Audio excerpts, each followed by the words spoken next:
Super star Rajinikanth அவர்களோட Padayappa re-release டே 1 collection எவ்வளோ அப்படிங்கறத இந்த வீடியோல நம்ம பார்க்க போறோம். இது இல்லாம அக்கண்டா 2 ஒரு மிகப்பெரிய ஓப்பனிங்கே வந்திருக்கு. எவ்வளோ அப்படிங்கறத பார்ப்போம். அது இல்லாம டெவில் அப்படிங்கிற படம் கன்னட திரைப்படம் டே 2 எவ்வளோ கலெக்ட் பண்ணியிருக்கு. அப்புறம் விமல் அவர்களோட மகாசேனா அப்படிங்கிற ஒரு படம் வந்திருக்கு. அந்த படம் எப்படி பெர்ஃபார்ம் பண்ணியிருக்கு. அப்புறம் இன்னும் சில படங்கள் தனுஷ் அவர்களோட தேரே இஷ்க் மேன், அப்புறம் களம் காவல், துரந்தர் இதெல்லாம் பெரிய கலெக்ஷன் எடுத்துக்கிட்டு இருக்கு. அது மட்டும் இல்லாம இன்னும் சில படங்கள் அதெல்லாம் என்னென்ன படங்கிறத வீடியோக்குள்ள பார்த்துடலாம். நேத்து வீடியோல நான் வந்து ஒரு ஃப்ரேம் ஒன்று வச்சிருந்தேன். ஸ்கிரீன்ல காட்டுறேன் பாருங்க. இதுதான் அந்த ஃப்ரேம். நிறைய பேரு கரெக்டா தான் சொல்லியிருக்கீங்க. இன்னும் கிட்டத்தட்ட பாதி பேருக்கு மேல எல்ஐகே எல்ஐகே அப்படின்னு சொல்லியிருக்கீங்க. ஃபியூச்சரிஸ்டிக்கா இருக்கிறதுனால சென்னையே ஃபியூச்சரிஸ்டிக்கா லைக் படத்துல தான் நம்ம பார்த்துருக்கோம்ல அந்த ட்ரெய்லர்ல. ஆனா அதுக்கு முன்னாடியே இன்று நேற்று நாளை திரைப்படத்துல வந்து ஸ்டார்டிங்ல வரக்கூடிய போர்ஷன், அதாவது ஆர்யாவோட அந்த அவர் தான் அந்த டைம் டிராவலை வந்து கண்டுபிடிச்ச மாதிரி காட்டுவாங்க. ஸோ அதுதான் அந்த ஃப்ரேம். இதை கரெக்டாக கெஸ் பண்ண முதல் 5 பேர் நூர் மாஸ்கி 100 ஃபேஸ், கார்த்திக், அப்புறம் வந்து எம்பி விஜய், கிறிஸ்டின் மேரி, ஹரி ராமச்சந்திரன் அப்படிங்கிற இந்த 5 பேர் தான் முதல்ல கரெக்டாக கெஸ் பண்ணியிருக்காங்க. இன்னைக்கு ஒரு ஃப்ரேம் ஒன்று வச்சிருக்கேன். அது என்ன ஃப்ரேம் என்ன படம் அப்படிங்கிறத கெஸ் பண்ணுங்க, கமெண்ட்ல போடுங்க.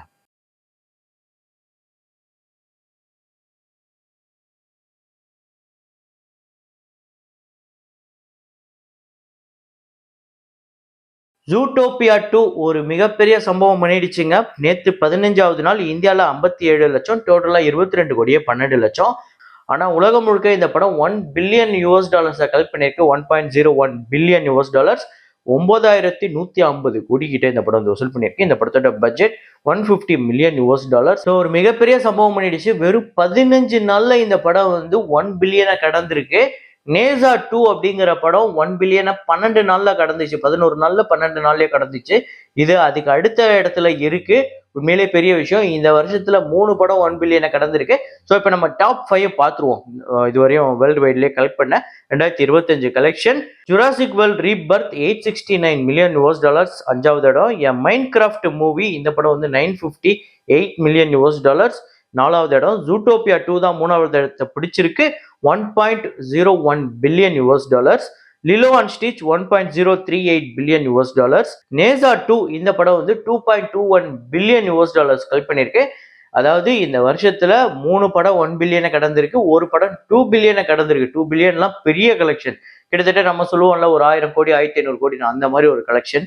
ஹாலிவுட்டை பொறுத்தவரையும் 2 பில்லியன் கடந்ததுங்கிறது ரொம்ப சொச்சமான சில படங்கள் மட்டும்தான் இருக்கு. அதுல அவதார் 2 படம் உட்படும், அவெஞ்சர்ஸ் உட்படும்.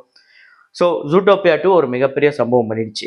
துரந்தர் இந்த படம் தாங்க ஒவ்வொரு நாளுமே படம் ரிலீஸ் ஆனாலும் சரி, புது படங்கள் ரிலீஸ் ஆனாலும் சரி, ஆகலைனாலும் சரி, இந்த படம் மட்டும் ஒரு பக்கம் அடிச்சு தம்சம் பண்ணிக்கிட்டு இருக்கு. நேத்து 8வது நாள் இந்தியாவில் 39 கோடி 25 லட்சம், உலகம் முழுக்க 54 கோடி 25 லட்சம் வந்து வசூல் பண்ணியிருக்கு. இந்தியாவில் மட்டுமே இந்த படம் 286 கோடி 80 லட்சமும், உலகம் முழுக்க 368 கோடியே 14 லட்சம் இந்த படம் வந்து வசூல் பண்ணியிருக்கு. இந்த 8 நாள்ல 270 கோடி பட்ஜெட் வசூல் ரீதியா ஒரு மிகப்பெரிய சம்பவத்தை கிரியேட் பண்ணியிருக்குங்க. அப்புறம் கிசி கிஸ்கோ பியார் கருண் அப்படிங்கிற ஒரு ஹிந்தி படம் பார்ட் 2 டே 1 இந்தியாவில் 2 கோடியே 15 லட்சம் உலகம் முழுக்க வசூல் பண்ணியிருக்கு. 30 கோடி பட்ஜெட். ரொம்ப ஒரு சுமாரான கலெக்ஷன் தான். களம் காவல் மம்முட்டி அவர்களோட திரைப்படம் நேற்று 8வது நாள் கேரளால 1 கோடியே 55 லட்சம், உலகம் முழுக்க 2 கோடியே 25 லட்சம். 27 கோடி கிட்ட கேரளால கலெக்ட் பண்ணியிருக்கு. உலகம் முழுக்க 67 கோடி இந்த படம் வந்து வசூல் பண்ணியிருக்கு. 30 கோடி பட்ஜெட். வசூல் ரீதியா ஆல்ரெடி ஒரு மிகப்பெரிய ப்ராஃபிட். ஆனா 100 கோடி கிட்ட இந்த படம் வருமா அப்படிங்கிறது தான் ஒரு மிகப்பெரிய கேள்விக்குறியா இருக்கு. அப்புறம் தனுஷ் அவர்களோட தேரே இஷ்க் மேன் இந்த படத்தோட 15வது நாள் வசூல் இந்தியாவில் 1 கோடியே 35 லட்சம், உலகம் முழுக்க 1 கோடியே 70 லட்சம். டோட்டலா இந்த படம் 129 கோடியே 68 லட்சமும், உலகம் முழுக்க 152 கோடியே 48 லட்சம் வசூல் பண்ணியிருக்கு. 85 கோடி பட்ஜெட். அப்புறம் டி பாஸ் தர்ஷன் அவர்களோட தி டெவில் அப்படிங்கிற படம் நேற்று 2வது நாள் கர்நாடகாவில் 3 கோடியே 40 லட்சம், உலகம் முழுக்க 3 கோடியே 80 லட்சம். டோட்டலா இந்த படம் கர்நாடகாவில் மட்டும் 15 கோடியே 65 லட்சமும், உலகம் முழுக்க 17 கோடியே 35 லட்சம் வந்து வசூல் பண்ணியிருக்கு. 25 கோடி பட்ஜெட். ஸோ கன்னடால இது ஒரு மிகப்பெரிய ஓப்பனிங் தான். ஸோ கன்னடால இந்த வருஷத்துல வந்ததுல டாப் 5 கிராசரை பார்த்தீங்க அப்படின்னா 5வது இடத்துல இருக்கிறது எக்கா அப்படிங்கிற படம் 12 கோடி வந்து வசூல் பண்ணியிருக்கு. 4வது இடத்துல இருக்கிறது டி பாஸ் அவர்களோட தர்ஷன் அவர்களோட தி டெவில். இந்த படம் வந்து 17 கோடியே 35 லட்சம். சூ ஃப்ரம் ஷோ 122 கோடியே 40 லட்சம் ஒரு மிகப்பெரிய ஹிட் ஆச்சு. மகாவதார் நரசிம்மா 326 கோடியே 14 லட்சம் வந்து வசூல் பண்ணிச்சு. காந்தாரா சாப்டர் 1 859 கோடி 55 லட்சம். இதுதான் இந்த வருஷத்தோட டாப் 5 கன்னடாவோட கிராசர், ஹையஸ்ட் கிராசர். அப்புறம் படையப்பா, அகண்டா 2, மகாசேனா இந்த படங்களோட வசூல்லாம் பார்க்கறதுக்கு முன்னாடி நம்மளோட சேனலை நீங்க சப்ஸ்கிரைப் பண்ணாம பார்த்துட்டு இருக்கீங்க அப்படின்னா பண்ணிக்கோங்க. லைக் அப்படிங்கறத பிரஸ் பண்ணிக்கோங்க. அப்புறம் பாலகிருஷ்ணா அவர்களோட அக்கண்டா 2 ஒரு மிகப்பெரிய ஓப்பனிங் வந்திருக்கு. பிரீமியர் பிளஸ் டே 1. ஸோ பிரீமியரே கிட்டத்தட்ட ஆந்திரா தெலுங்கானால 8 கோடிக்கு மேல வசூல் பண்ணியிருக்கு. ஸோ டே 1ஓட சேர்த்து 32 கோடியே 45 லட்சம் இந்த படம் வந்து டே 1க்காக கலெக்ட் பண்ணியிருக்கு. தமிழ்நாட்டில் மட்டும் 1 கோடியே 30 லட்சம், கர்நாடகாவில் 2 கோடியே 65 லட்சம், ரெஸ்ட் ஆஃப் இந்தியாவில் கேரளா பிளஸ் ரெஸ்ட் ஆஃப் இந்தியாவில் 63 லட்சம், ஓவர்சீஸ்ல 15 கோடியே 65 லட்சம், உலகம் முழுக்க 52 கோடியே 68 லட்சம் இந்த படம் டே 1 ஓப்பனிங் வந்திருக்கு. ஒரு மிகப்பெரிய வசூல். 140 கோடி பட்ஜெட். இந்த படத்தோட தியேட்ரிக்கல் ரைட்ஸ் கிட்டத்தட்ட 100 கோடி கிட்ட போயிருக்கு. கண்டிப்பா ஒரு 200 கோடி, 180 190 கோடி வசூல் பண்ணாலே இந்த படம் பிரேக் ஈவன் பண்ணுது.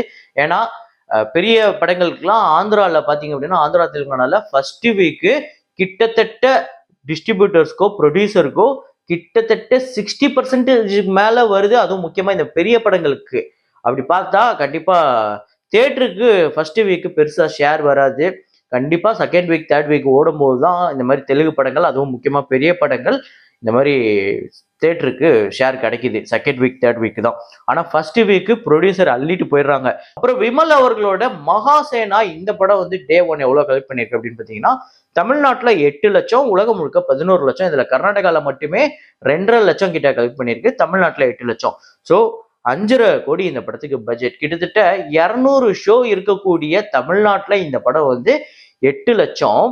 ஆனா வெறும் 16 ஷோ இருக்கக்கூடிய கர்நாடகால இந்த படம் வந்து 2.5 லட்சம். ஸோ கர்நாடகால இந்த படத்தை போய் பார்த்தவங்க கூட தமிழ்நாட்டுல பார்க்கல அப்படிங்கிறது தான் தெரியுது. அப்புறம் படையப்பா ரீ ரிலீஸ் டே 1 ஒரு மிகப்பெரிய ஓப்பனிங் வந்திருக்கு. எந்த அளவுக்கு ஓப்பனிங் அப்படின்னா தமிழ்நாட்டுல மட்டுமே 2 கோடியே 77 லட்சம் வந்து வசூல் பண்ணிருக்கு. உலகம் முழுக்க 3 கோடியே 15 லட்சம், இன்க்ளூடிங் கர்நாடகால ஒரு பெரிய கலெக்ஷன் கிட்டத்தட்ட 32 லட்சம் கிட்ட கர்நாடகால மட்டுமே கலெக்ட் பண்ணிருக்கு. ஒரு சூப்பர் வசூல் வந்திருக்கு. ஆஃப்டர் கில்லி சச்சினுக்கு அப்புறம் இது ஒரு பெரிய ஓப்பனிங் அப்படின்னு நம்ம சொல்லலாம். ரீசெண்ட் டைம்ல வந்த ரீ ரிலீஸ்ல இது ஒரு பெட்டர் ஓப்பனிங். ஒரு பெரிய நம்பரை வரப்போற நாட்கள்ல கலெக்ட் பண்ண முடியுது. ஏன்னா சாட்டர்டே சண்டே இந்த படத்துக்கு ஒரு நல்ல புக்கிங் இருக்கு. இந்த நம்பரோட செகண்ட் டே அதிகமா கலெக்ஷன் வரத்துக்கு கூட வாய்ப்பு இருக்கு. நீங்க எத்தனை பேர் படையப்பாவை போய் தியேட்டர்ல போய் பார்த்தீங்க அப்படிங்கிறத கமெண்ட்ல போடுங்க. அப்புறம் இன்னைக்கு வந்து 23 இயர்ஸ் ஆஃப் மௌனம் பேசியது அமீர் அவர்களோட இயக்கத்துல வந்து ஒரு சூப்பர் ஹிட் திரைப்படமா அமைஞ்சது. ஹீரோவுக்கு காதல்னாலே பிடிக்காது. 2 பேர் ஜோடியா இருந்தாலும் பிரிச்சு விட்டுருவாங்க. கூட இருக்க ஃப்ரெண்ட்ஸ் கூட அவருக்கு தெரியாம மறைமுகமா தான் லவ் பண்ணுவாங்க. அப்படிப்பட்டவருக்கு காதல் வந்தா எப்படி இருக்கும் அப்படிங்கிறது அவ்வளவு ஃப்ரெஷ்ஷா இருந்தது இந்த ஸ்டோரி, ஸ்கிரீன் பிளே எல்லாமே. இந்த படம் வசூல் ரீதியா தமிழ்நாட்டுல 5 கோடியே 80 லட்சம் வந்து வசூல் பண்ணியிருக்கு. உலகம் முழுக்க 9 கோடியே 20 லட்சம். இந்த படத்தோட பட்ஜெட் 1 கோடியே 75 லட்சம். ஷேர் மட்டுமே 4.5 கோடிக்கு மேல வந்திருக்கு. வசூல் ரீதியா ஒரு பெரிய வெற்றி படமா அமைஞ்சது. இந்த படம் உங்க எத்தனை பேருக்கு ஃபேவரட் அப்படிங்கறத கமெண்ட்ல போடுங்க. இதே மாதிரி ஒரு வீடியோல இதே மாதிரி கலெக்ஷன் ரிப்போர்ட்ல மீண்டும் நான் உங்களை சந்திக்கிறேன். Signing off Rahman.